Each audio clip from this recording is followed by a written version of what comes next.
Bom, vou comentar aqui brevemente alguns pontos sobre a biografia de Nietzsche, com base no livro Nietzsche, da coleção Os Pensadores, no livro Nietzsche, de Oswaldo Giacoya Júnior, e no livro Nietzsche, de Jean Granier. Joia?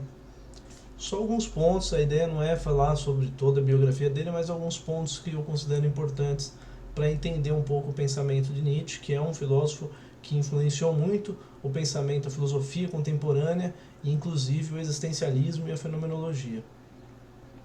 Bom, Nietzsche nasceu em 15 de outubro de 1844, no vilarejo de Roquem, um vilarejo pequeno, que hoje vivem uns 610 habitantes mais ou menos, um lugar bem pequeno mesmo, mas era próximo a Leipzig, que é uma cidade na Alemanha de 544 mil habitantes hoje, né? Não sei, não tenho ideia de quando era na época, mas já era uma cidade maior, né?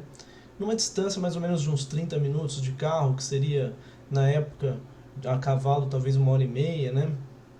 O seu pai ele era uma pessoa culta, delicado também, e seus dois avós eram pastores protestantes. A sua família tinha uma tendência ao protestantismo, né? Com 5 anos, seu pai e seu irmão faleceram, quando ele tinha 5 anos. Ele foi educado pela mãe. E aí a sua família se mudou para Naumburg, uma cidade que hoje tem 30 mil habitantes, é uma cidade pequena, né? E ele viveu lá com sua mãe, com suas tias e sua avó. Sua mãe tinha sólidas qualidades morais e um devotamento exemplar. O Nietzsche era um aluno modelo, ele era dócil, ele era leal, ele era chamado de pequeno pastor na escola, né? Aos 14 anos ele ganhou uma bolsa de estudo numa escola chamada Pforta, em Naumburg, que era uma escola muito importante, muito conhecida, e com conhecimento muito clássico, né? Ele lia o filósofo Schiller, ele lia o romancista Hölderlin, o poeta Byron, que era representante do romantismo, né? E a partir dessas suas leituras ele começou a se afastar do cristianismo, né, do protestantismo, né? E passou a se interessar pelo estudo da antiguidade clássica grega e latina. No começo a disciplina para ele foi penosa, mas logo ele passou a gostar do esforço, né? Ele se tornou um excelente aluno, ele era ótimo em grego, em estudos bíblicos, em alemão e em latim. Nessa época seus autores favoritos eram Platão e Ésquilo. O Ésquilo é aquele pai da tragédia, né? E Platão, o maior representante da filosofia clássica, que depois Nietzsche vai criticar muito a filosofia dele, né? E terminando o curso em Pforta, ele partiu para Bonn para estudar teologia. Ele abandonou depois a teologia, e por influência de um professor dele, e foi estudar filologia em Leipzig. A filologia é a história das formas literárias e das instituições do pensamento. E aos 25 anos ele foi nomeado professor de filologia na Basileia, na Suíça, isso. E lá ele permaneceu por 10 anos na universidade, né? A Universidade de Leipzig concedeu a ele o título de doutor em filologia, mesmo ele não tenha defendido uma tese, né? Concedeu porque a qualidade dos artigos dele era muito excelente, era um aluno brilhante, um cientista, um filósofo brilhante, né? Ele passou a se interessar por filosofia depois de ler Schopenhauer, que ele leu O Mundo como Vontade e Representação, e aquele livro chamou muita atenção para ele, né? Ele se interessou pelo ateísmo de Schopenhauer e a valoração da experiência estética que o Schopenhauer colocava em sua obra, né? O papel da música, o papel da arte, né? Dessa experiência que não é somente racional, né? Não é somente filosófica, né? Mas é uma experiência muito mais estética, né? Ele retornou depois aos estudos em Leipzig e iniciou a amizade com Richard Wagner, o famoso compositor alemão, né? Das obras, da Cavalgada das Valquírias, aquelas obras imponentes e tal, né?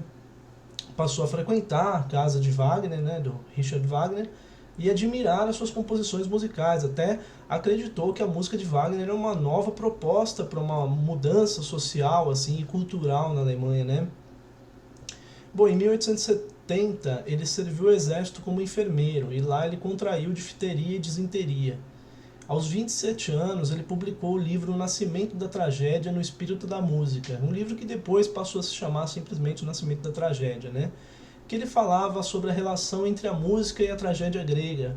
A tragédia grega é um primeiro gênero teatral grego, né? Que colocava as dores, o sofrimento humano, né?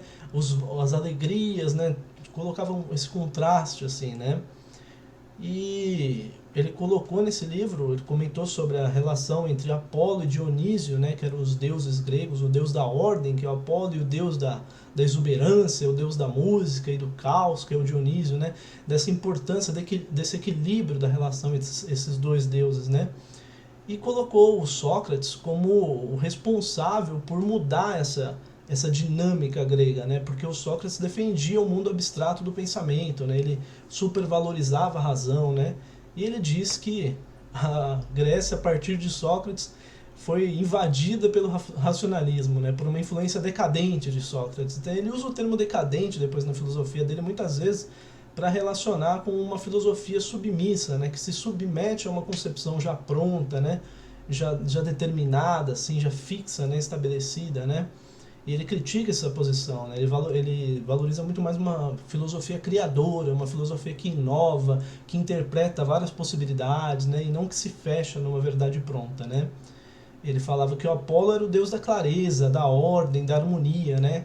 E o Dionísio era o deus da exuberância, da desordem, da música, né? Segundo Nietzsche, o logos socrático, que era a razão de Sócrates, aniquilou a força criadora da filosofia, que antes de Sócrates tinha com os pré-socráticos, né? Ele foi um cara que estudou muito os pré-socráticos, ele tinha elementos para poder comparar e criticar esses caras, né? E ele falava que os pré-socráticos tinham uma força criadora, eles estavam lá inovando, colocando ideias para a filosofia, propondo possibilidades, propondo caminhos, e veio Sócrates e instaurou a razão como determinante, né? Isso aí depois Platão defendeu também, e toda a filosofia ocidental seguinte, né, até a modernidade, foi influenciada por esse pensamento, né? E Nietzsche, ele passou por momentos muito difíceis também, né? Passou por dores de cabeça, por perturbações oculares, dificuldades na fala.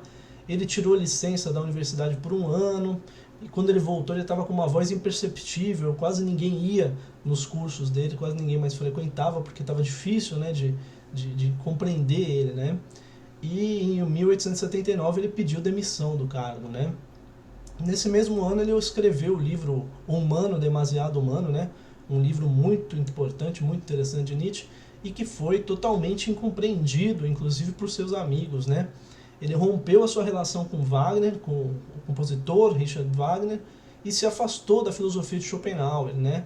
O homem, segundo Nietzsche, a concepção de homem para Nietzsche, ele dizia que o homem cria os valores, mas esquece depois de sua criação, porque vê neles algo transcendente, eterno, verdadeiro, coloca eles como uma coisa estática, imutável, né?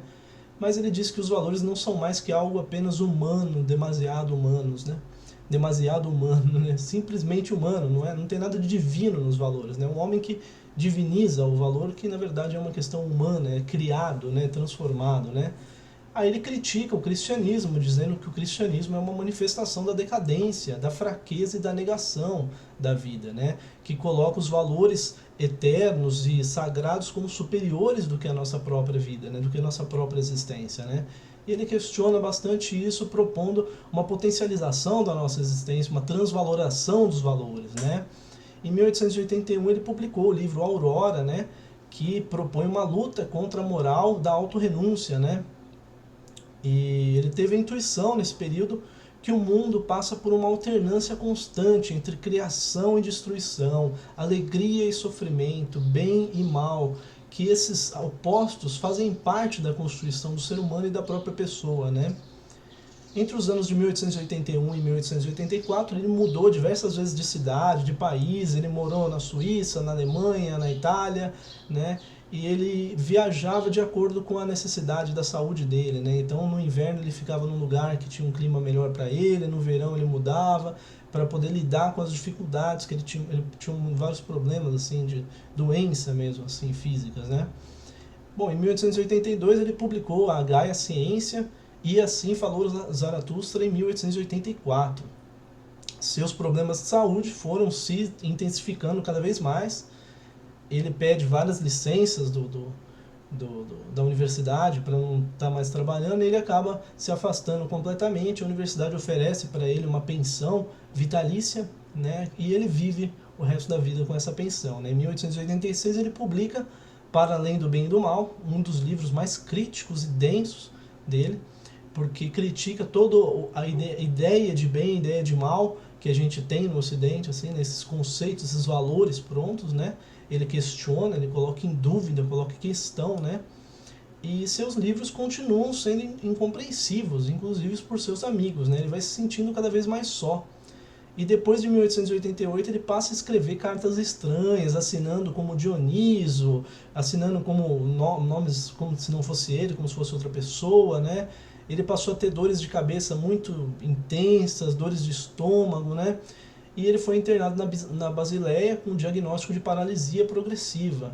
Sua enfermidade progrediu lentamente até a apatia e agonia. E Nietzsche veio a falecer em Weimar em 25 de agosto de 1900.